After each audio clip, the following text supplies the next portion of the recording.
It's been a while. Welcome back to the Nkantolo podcast. Season 1, episode should be 9. Okay, so Mr. J. Yende is dismissed by his employer. Now, his employer is the Ngonini Estate. Now, in the course of dealing with a dispute with one another, this employer and employee reach an out of court settlement and then they go their separate ways. Mr. Yende then issues a summons in the High Court claiming an amount over 800,000 Mln in damages. Now, Mr. Yende says that the damages claim is based on his former employer defaming him by claiming that he has misappropriated funds to the tune of about 15,000 Mln. Now, his view is that he's been labeled as a dishonest individual, as a thief, and as an untrustworthy person. So Ngonini Estates defends the claim, and in doing so, they file a court document known as an exception. Now, this is the kind of document you file in action proceedings, or in other words, proceedings that you've brought using a summons, in this case, a combined summons. We'll get to the intricacies between that kind of summons and some other type of summonses, such as a simple summons, which is usually used for a monetary claim.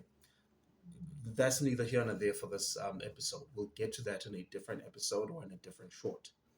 So you use an exception if you intend to show that the lawsuit is inappropriate, to use simple terms. So Ngonini's three primary reasons for raising the exception in the first place is that firstly, there exists a settlement agreement that's been entered into between this employer and the employee.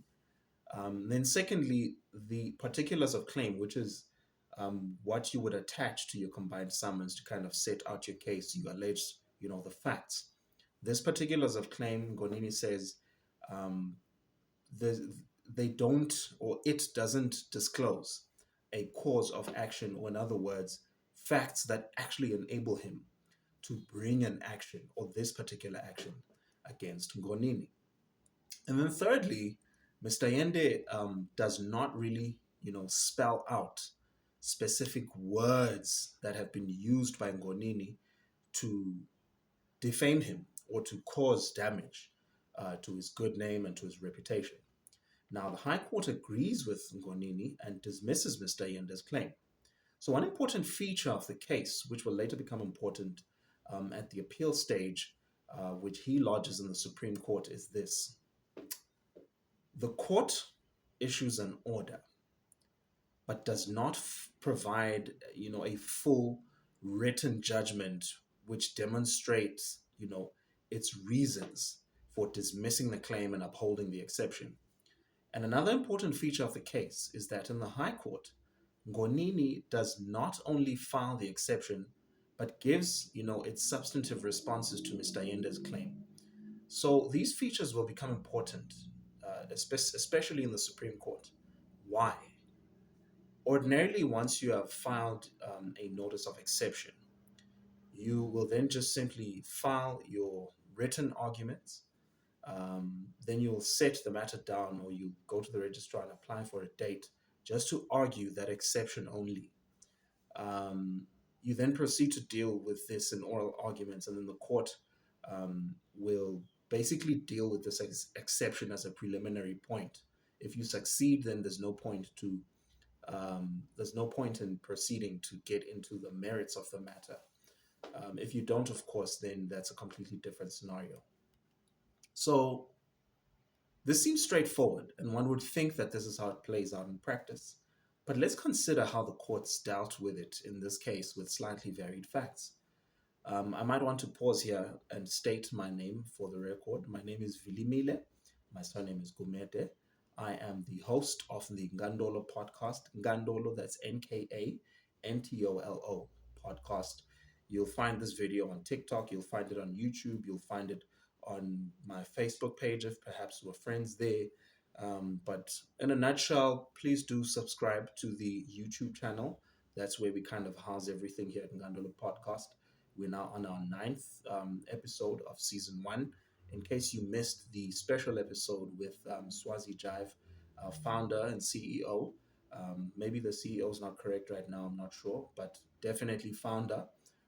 Sakile Ngambule, you want to check out what we spoke about in the episode about copyrights, royalties, distribution deals, record labels, that sort of thing within the context of law. And we discussed at least one case involving Swazi Jive in that particular episode. You can also do that.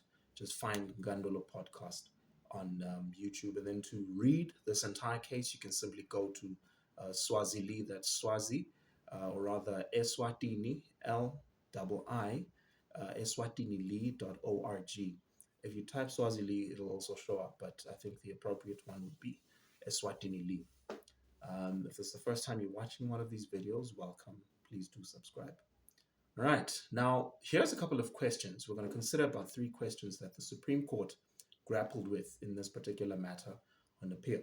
The first one, if a defendant files an exception, then proceeds to answer or to plead to the facts alleged by the plaintiff, is that not an irregular step? Then, of course, the question that would follow it is, if it is an irregular step, can the plaintiff then pursue that particular irregular step in the Supreme Court on appeal? So the Supreme Court looks at the court of first instance. This court operates according to a set of rules. So the court of first instance is basically the first court that heard this matter. In this particular case, it's the High Court. Now, all courts have rules. So the question is, the important concern is Rule 23, subsection 4, tells us that once an exception is taken, it is unnecessary to file other pleadings which relate to the facts of the case. Now, the Supreme Court interprets these words, basically, which say shall not be necessary, to mean that the court can either, allow or disallow a party to plead over, even after taking an exception. So the court basically identifies a gray area here, but it goes a step further to say that the rules also contain a remedy for the party who is aggrieved by somebody who files an exception and then continues to plead over. Such a party can make use, the Supreme Court finds, of Rule 30 of the High Court rules.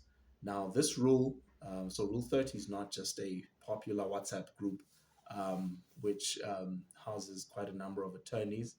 I've only heard of this group, but Rule 30 is not just the name of a WhatsApp group. Rule 30 is actually the rule that relates to what happens, if one party files an irregular step. So this rule is useful if one of the parties takes an irregular step and the concerned party simply then just brings a notice confirming that such irregular step has been taken. Then they'll do the necessary to make sure that the court then will have a hearing on this. And then if it finds that indeed an irregular step has been taken, then it can simply, set that step aside as though it had never actually been taken. All right. So in this case, the Supreme Court concludes its thoughts on the subject by saying, since Rule 30 is a High Court rule, it means it can avail a person at the High Court level. So, in other words, failure to utilize it then means that one cannot make the irregular step as a point to be raised on appeal. In other words, you should have raised it in, I don't want to say the lower court, but you should have raised it in the court of first instance.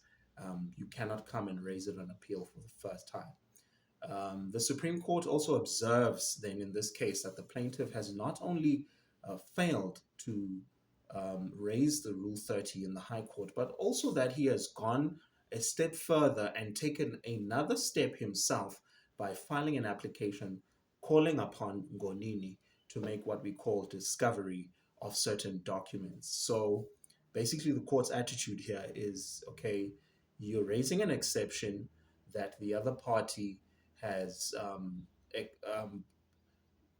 you're raising this issue of the irregular step that the other party has actually raised an exception and then continued to plead over to the merits, but you yourself have then basically acquiesced to that by not taking it up in that court, and you've gone a step further by filing papers of your own. That means you're acquiescing, or you are, you are complacent or complicit to what this person has done, and you accept it as being correct. So that's done and dusted.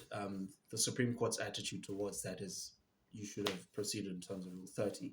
Then the second question is, if Mr. Yende alleges that the settlement agreement is forged but is unable to produce the one he claims is authentic, should the Supreme Court actually allow his appeal?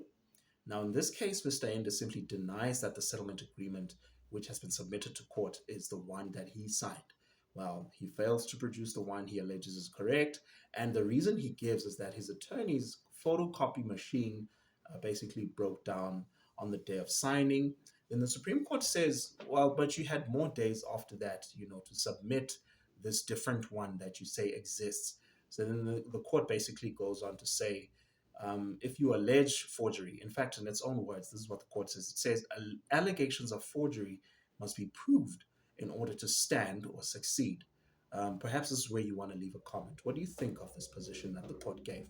Now, let's get to the final question. It says, if the court of first instance, or the court that was initially seized with the matter, does not furnish the parties with written reasons, can the aggrieved party still approach the Supreme Court? So I just wanna catch my question here.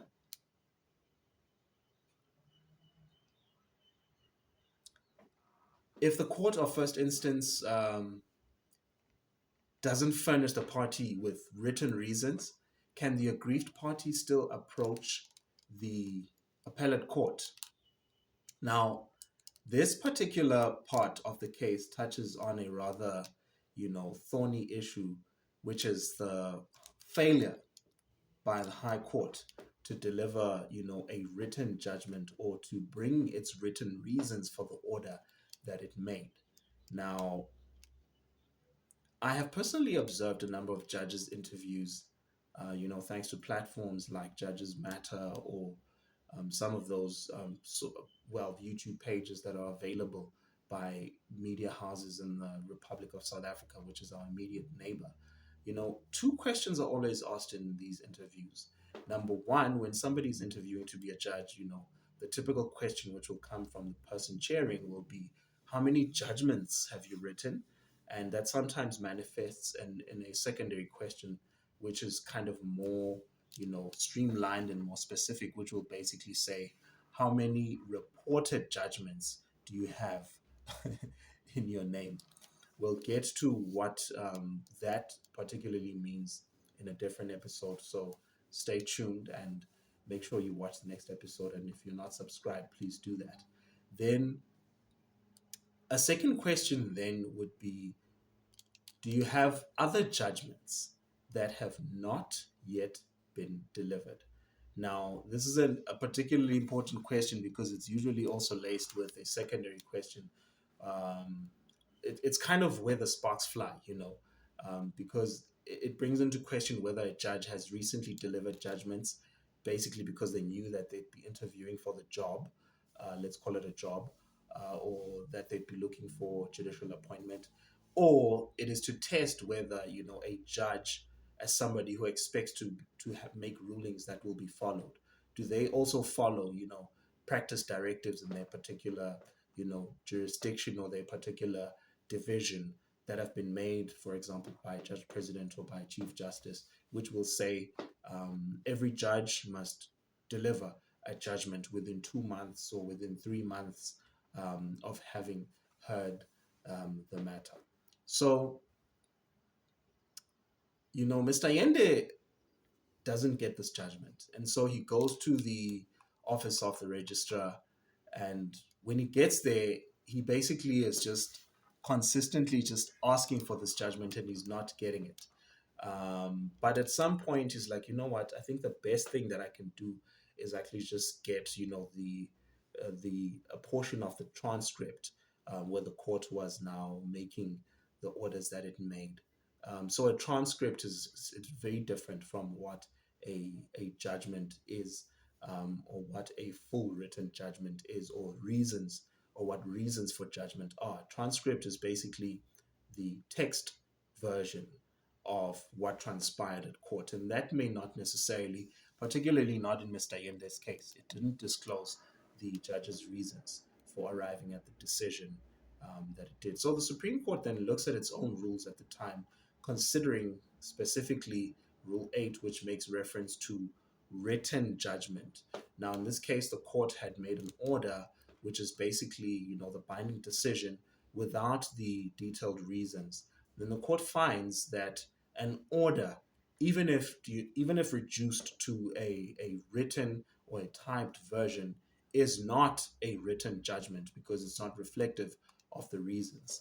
Then the court goes on to invoke sections within the Constitution of the Kingdom of Eswatini. This is a 2005 document, sections 14, 21, and 33, which relate to fair hearings and to the right to administrative justice. These are rights which are conferred upon individual by virtue of them being humans.